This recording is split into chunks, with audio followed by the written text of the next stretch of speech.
alıyor.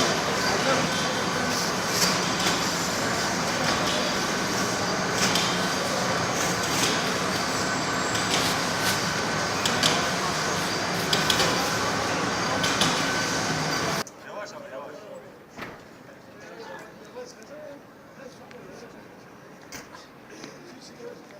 Yavaş abi yavaş yavaş.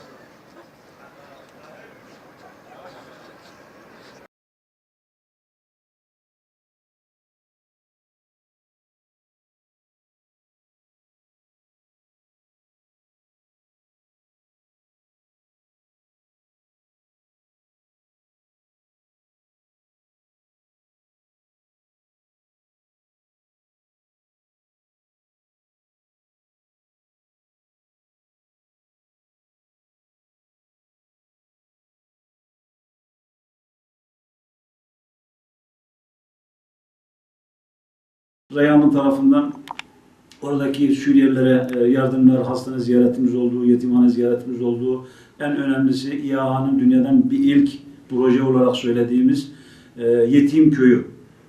Orada ziyaret ettik. Yakında inşallah bir ay içerisinden açılışı yapılacak.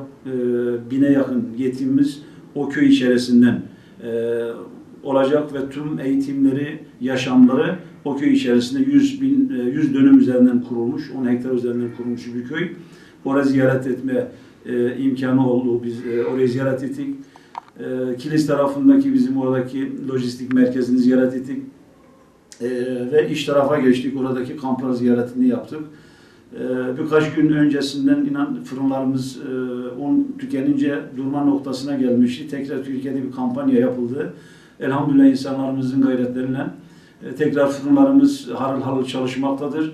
Ve tabii ki iç taraftan bu ekmekle beraber de günlük 25.000 tane Suriyeliye sıcak yemek veriyoruz. Suriye Kilis'ten bu yemekler oradaki lojistik merkezinden pişiriliyor. Tırlarla iç tarafa götürüp oradaki insanlara sıcak olarak yemek dağıtıyorlar. Ve iç tarafa gittiğimizden Türkiye tarafı daha rahat yaşantılar var, daha güzel. Ama iç tarafı çok büyük sıkıntılar maalesef. Oradaki konteyner kentleri ziyaret ettik, çadır kentleri ziyaret ettik. Konteyner kentler biraz daha normal şartlar diyelim. İnsanlar yaşıyor. Bir İHA'nın bir konteyner kenti özel misal olarak söyleyeyim. 1000 konteyner kent, 1000 tane konteynerden oluşan bir kent. Ama o 1000 ailenin yaşaması gereken 1000 konteynerden 1500 aile yaşıyor. Yaklaşık 15.000 nüfus. Bunlar yine normal şartlardır, yine normal yaşantılardır. Ama maalesef çadır kentler vardı. O çadır kentleri ziyaret ettik. İnan arabanın camları kapalı, kapıları kapalı. Kokudan baş ağrısı tuttu, kanalizasyon kokusundan. Çadırların altından sular akıyor. İnsanlar o çadırlardan yaşıyor, yaşam mücadelesini veriyor. İç taraftan da elhamdülillah iyi çalışmalar yapılıyor. İHA'nın oradan kurmuş olduğu hastane, iç taraftan da bir hastane var. Şam Üniversitesi'ni kurdu. Güzel şu an eğitim yapıyor. 4 fakülteden oluşan bir üniversite. Ve tabii ki bu bahsettiğimiz bu yerler yine de şu an iyi diyebileceğimiz yerlerdir. İnsanlar şunu bize söylüyorlar. Biz buradan artık üşümeyi bıraktık. Çadır kentlerden yaşamayı böyle alıştık. Ama bir isteğimiz vardır insanlarımızdan. Buradan açlıktan ölmeyelim diye boğazımızdan, kursağımızdan bir kuru ekmek geçsin ki açlıktan ölmeyelim. Diğer şeklinden ölümü zaten göze almış durumdayız. Ama açlıktan ölmeyelim. Feryatları budur. Şam daha büyük bir sıkıntı, daha büyük bir felaket. Orada kaçan insanlar iç taraflara doğru kaçıyor. Halep Şam'dır, Halep tabii. Halep'ten bir örnek vereceğim. Oradan vurulan hastane, bir son hastane o da vuruldu. Hastane Halep'te yoktur. Ölen insanlar, gelen yaralı insanlar hastane önüne koyarlar.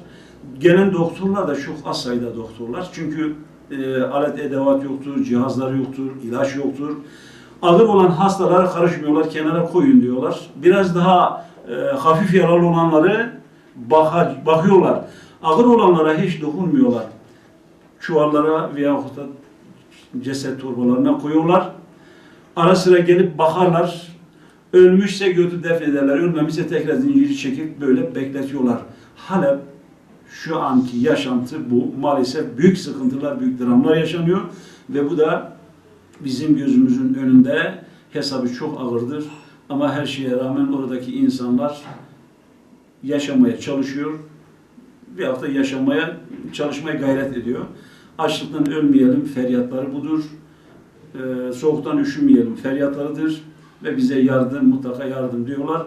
Biz de İHA olarak elhamdülillah tekrar kış kampanyasını başlattık. Un kampanyası, erzak kampanyası ihtiyaçtır oraya. Ne giderse gitsin bir şey zayi olmuyor, her şeye ihtiyaçtır. Ve biz de kampanyamızı başlattık. İnsanlarımızdan tek bir isteğimizdir. Mutlak surette bu sorunumuzu yerine getirelim. Herkesin mutlak surette yapabileceği bir şey vardır. Üzerine düşen herkes yaparsa oradaki insanlar da az da olsa belki boğazlarından kuru da olsa bir ekmek geçerse biz de bahtiyar oluruz.